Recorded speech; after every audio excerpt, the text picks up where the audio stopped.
Saya sudah beritahu Pak Anies, Anda sebagai adik, ini bukan momen Anda untuk maju pada Pilkada Jakarta Raya. Kita cari momentum yang lebih tepat lagi ke depan. Ada pemahaman itu. Assalamualaikum warahmatullahi wabarakatuh. Kembali lagi di channel Prayoga Muhammad. Gimana kabar kalian semua? Semoga baik-baik saja ya, dan dilancarkan segala rizkinya. Sepertinya kita semua yang mendukung Pak Anies Baswedan untuk maju di Pilgub DKI akan luntur, teman-teman semua. Dimana sepertinya Pak Anies benar-benar dijegal dan tidak bisa maju di Pilgub DKI. Jika ingin maju ke Pilgub DKI, Pak Anies harus bersama dengan partai. Dimana justru 3 partai yang telah mendukungnya sekarang nyerong ke Kim Plus. Dimana yang kita tahu PKB, PKS dan juga Nasdem. Yang terakhir kemarin Nasdem ya katanya mau mendukung Pak Anies, malah justru kemarin saat di depan wartawan dengan Pak Prabowo mengatakan ini bukan momen Pak Anies untuk maju di Pilgub. Padahal kita tahu ya, Nasdem tahu sekali tentang Pak Anies. Bagaimana kinerja Pak Anies di Jakarta, di DKI. Tentu Nasdem tahu karakter dari Pak Anies yang bisa dan mampu untuk membangun Jakarta menjadi lebih baik. Tapi kenapa kok malah justru ditinggalkan? Ya itu tadi teman-teman semua. Ada kepentingan politik. Nah sekarang kita bahas ya, kita lihat ya komentar dari para netizen. Bagaimana menanggapi kata-kata dari Pak Surya Paloh. Dan juga teruntuk PKS ya, sepertinya akan benar-benar ditenggelamkan oleh rakyat jika memang tidak mendukung Pak Anies Baswedan. Karena efek dari Pak Anies Baswedan, PKS bisa mendapatkan banyak kursi. Dan juga PKS tetap menyala, tapi nyatanya ya begitulah teman-teman semua. Oke, langsung saja kita lihat videonya. Ini bukan momen Anda untuk maju pada Pilkada Jakarta Raya. Menurut gue pribadi, sebenarnya nggak pantas sih ngomong kayak gitu terhadap sosok yang sudah berpengalaman memimpin Jakarta. Pantasnya omongan seperti itu ditujukan kepada orang yang cuma punya channel YouTube terus tiba-tiba jadi cawagup. Itu bukan yang berpengalaman, yang disepelein. Gue yakin warga Jakarta udah cerdas siapa yang mereka pilih dan siapa yang harus mereka hindari. Oke. Dengan mundurnya Nasdem dari mendukung Anies Baswedan, jadi jelas ya bahwa kita itu saat ini belum merdeka. Bahwa yang merdeka itu hanya sekelompok kecil penguasa dan segelintir elit yang mau bergabung dengan penguasa. Jadi jelas juga bahwa hari peringatan kemerdekaan tanggal 17 Agustus besok hanya akan menjadi acara seremonial belaka, tanpa makna kemerdekaan yang sesungguhnya. Bahwa tanggal 17 Agustus besok sebenarnya yang bisa kita maknai adalah bagaimana sulitnya usaha para pejuang untuk meraih kemerdekaan. Tapi kemerdekaannya itu sendiri belum bisa kita maknai atau rasakan seutuhnya. Jadi dengan begini, sepertinya peluang Pak Anies untuk maju sebagai cagup semakin kecil. Tapi jikapun akhirnya Pak Anies memang tidak bisa maju di kontestasi Pilgub Jakarta, maka gue tidak akan menyalahkan Pak Anies. Karena memang faktanya seperti ini. Karena sama seperti hasil Pilpres kemarin, pilkada di seluruh Indonesia pun sudah bisa ditebak siapa pemenangnya. Bahkan jauh sebelum calonnya diumumkan. Jadi benar ketika kemarin Pak Jokowi bilang kalau Istana Jakarta dan Istana Bogor itu bau kolonialisme. Karena memang sumber baunya ada di sana. Salam semangat antitesa 24. Setelah Jumat Surya Paloh ketemu Jokowi itu kan didengar sampai telinga PDIP tuh Kang. Dan mereka tuh ribut gitu di internal PDIP bahwa kemungkinan Anies akan dilepaskan oleh Nasdem gitu kan. Kemudian petinggi PDIP langsung mengirim satu utusan untuk ke PKB, lalu diminta untuk melobi agar PKB tidak melepaskan Anies. Lalu Sekjen PDIP atau Hasto ini bertanya kepada Muhaimin kans untuk mendukung Anies seperti apa.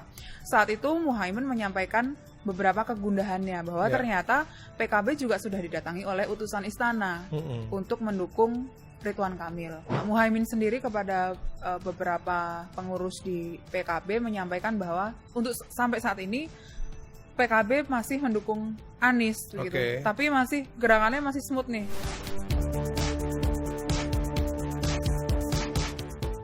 Ya, kita bersyukur ya ada Tempo ya yang sering kali memprediksi politik Indonesia ini. Bahkan di Pilgub ini pun sudah diprediksi. Kemarin waktu Pilpres pun seperti itu ya. Yang kita tahu teman-teman semua, Kim Plus ini memborong partai-partai di mana nantinya Ridwan Kamil akan melawan kota kosong.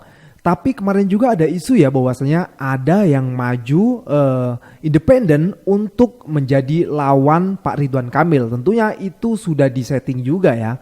Nah teman-teman semua, jika nanti memang benar Pak Ridwan Kamil akan melawan yang maju secara independen atau melawan kota kosong, sepertinya nih kalau memang Jakarta lebih banyak yang memilih Pak Anies, tentu akan lebih banyak yang memilih kota kosongnya.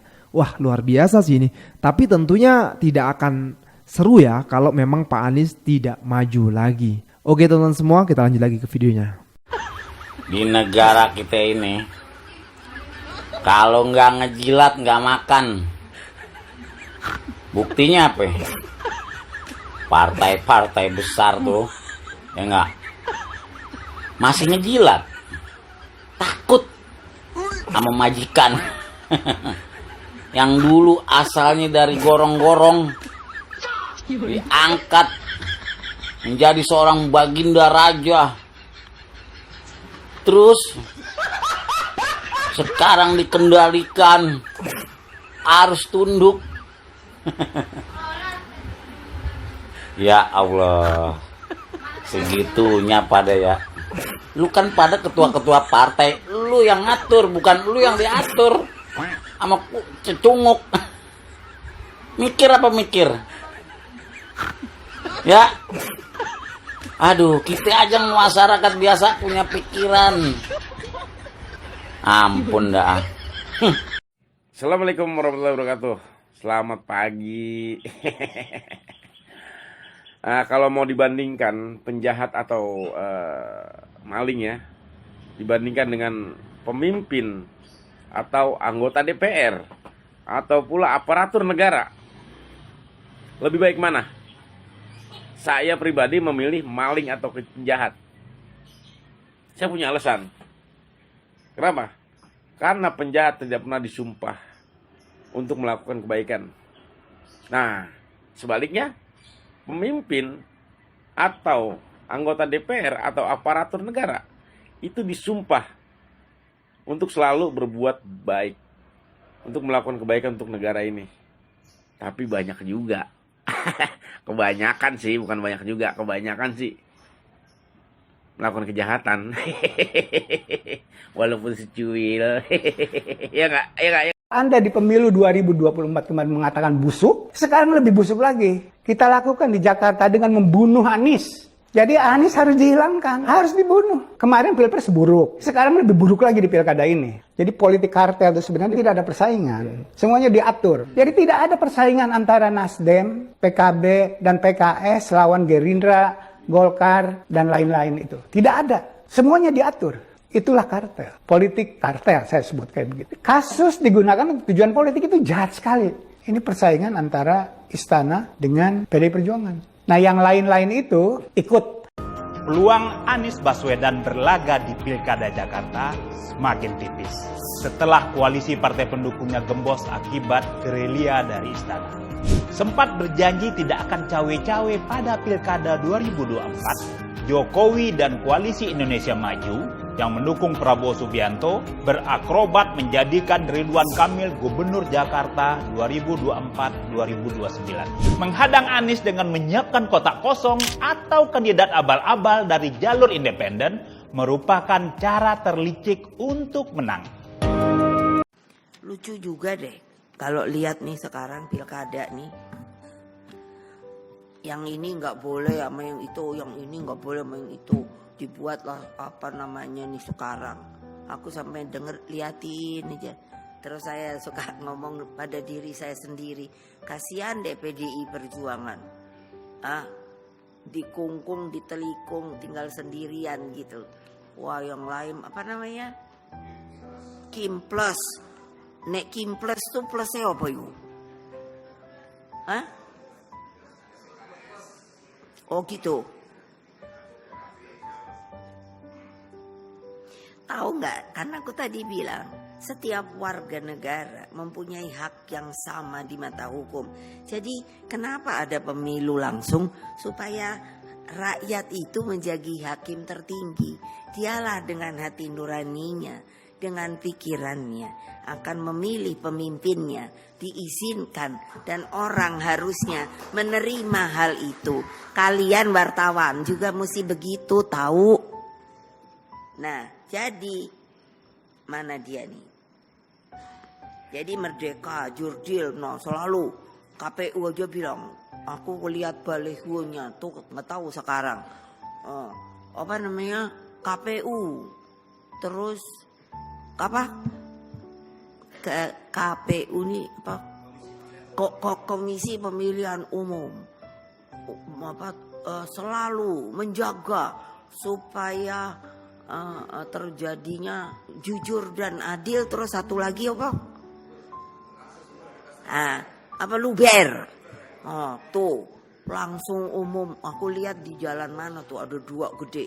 Aku pikir gile juga nih, bener apa enggak ya? Tahu-taunya dok, gile. Ya begitulah ya, sekelas Ibu Megawati pun sampai khawatir ya dengan keadaan politik saat ini. Ya untungnya masih ada PDI ya, yang nantinya pasti akan menjadi oposisi dari pemerintahan gendut ini ya.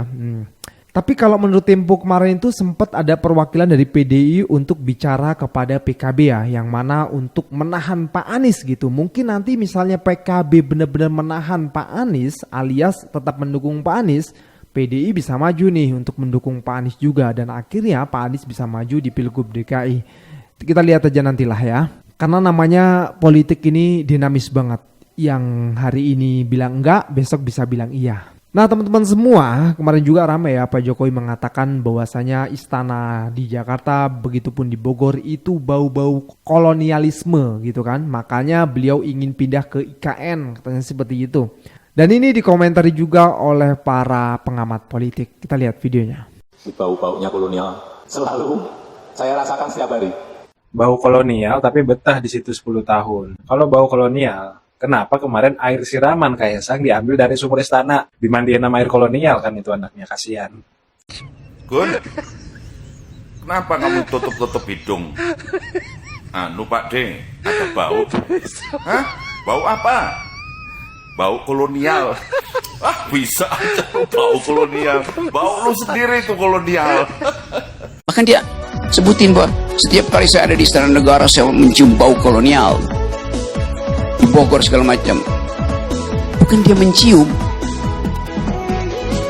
dia menghirup itu dan dia praktekkan kolonialisme itu, dia merekolonialisasi bangsanya sendiri.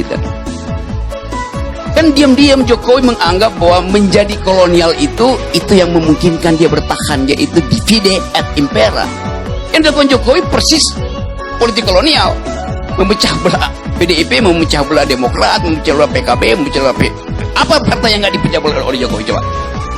Jadi sempurna Jokowi hidup di gedung-gedung kolonial dan sempurna dia praktekkan politik kolonial, divide et impera. Terima kasih.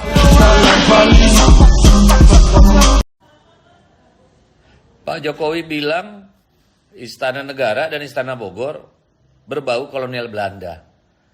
Ya elah Pak, masa udah 10 tahun baru tahu itu berbau kolonial Belanda? Semua juga tahu, anak SD juga tahu itu peninggalan Belanda.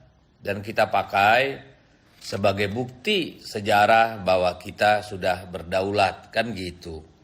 Ya masa juga Istana Negara mau dibongkar, Istana Bogor mau dibiarkan terbengkalai Pak? Aneh kan Pak ya?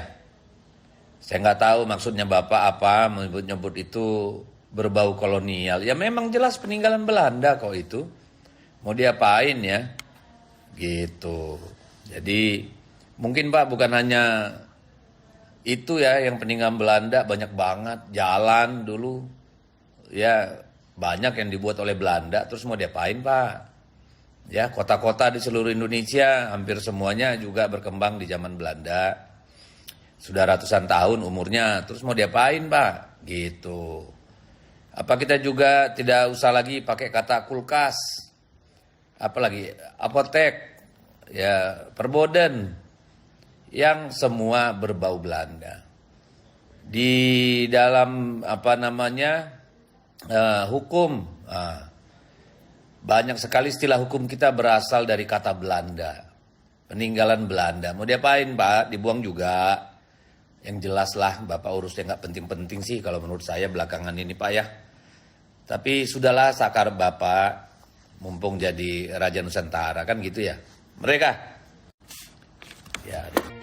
Pernyataan Jokowi di pidato tadi tentang Istana Negara, Istana Merdeka, dan Istana Bogor adalah peninggalan Belanda sehingga dia merasa terhantui oleh bau-bau kolonialisme.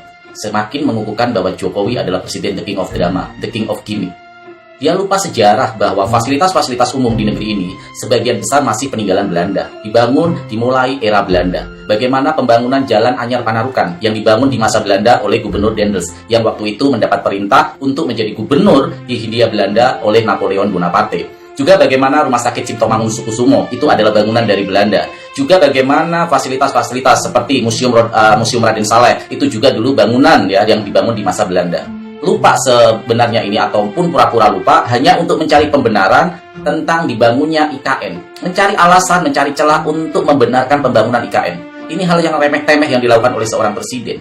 Bahkan Pak Jokowi harus diketahui Pak, bahwa Loji Gandrung atau kantor yang ada di Solo yang menjadi kantor Bapak ketika menjadi wali kota itu adalah peninggalan Belanda Pak. Atau Bapak nggak tahu sejarah itu? Jangan-jangan Bapak tidak paham sejarah Indonesia, kapan berdirinya, kapan Sumpah Pemuda, kapan Perang Diponegoro, kapan Majapahit berdiri, kapan Singosari berdiri. Jangan-jangan Pak Jokowi juga tidak paham tentang sejarah bangsa dan negeri ini sendiri. Jadi teman-teman semuanya, presiden itu harusnya adalah orang yang memberi inspirasi. Setiap ucapannya itu memberi inspirasi terhadap orang khalayak ramai sehingga termotivasi menjadi optimis hidup di bangsa dan negara Indonesia. Bukan presiden yang selalu gimmick, selalu ucapannya bahkan saya tidak paham, seorang pemimpin yang tidak memahami sejarah bangsanya sendiri. Bahkan dia bilang, kaget saya, ada Istana Negara, ada Istana Merdeka. 10 tahun hampir menjadi presiden Bapak mengatakan baru tahu ada Istana Negara dan Istana Merdeka. Ini sangat miris. Bagaimana Anda mau memikirkan rakyat jika yang ada di depan mata Anda sendiri aja Anda tidak paham? Pak Jokowi, saya pikir adalah presiden yang dari 6 presiden sebelumnya, 7 dengan Bapak, adalah presiden yang saya pikir kualitasnya sangat perlu dipertanyakan. Baik dari ketatanegaraan, baik dari kebijakan-kebijakan yang Bapak berikan kepada rakyat. Bahkan saya selalu berkata kepada pendukung rezim yang selalu menggonggong dan selalu mengatakan keberhasilan. Saya selalu challenge bagaimana parameter keberhasilan di pemerintahan atau di rezim Jokowi ini dari sisi demokrasi, hukum, ekonomi. Tidak bisa dijelaskan secara statistik. Sedangkan statistik itu sangat penting untuk mengukur ya parameter keberhasilan dari seorang presiden atau pemerintahan. Jadi Pak Jokowi, hentikanlah gimmick-gimmick ini. Di masa akhir-akhir masa jabatan Anda, harusnya Anda fokus untuk memperbaiki kinerja Anda yang saya pikir selama 10 tahun ini Bapak gagal total untuk menjadi presiden yang terbaik buat bangsa dan negeri. Ya, hancurlah sudah ya karirnya ya.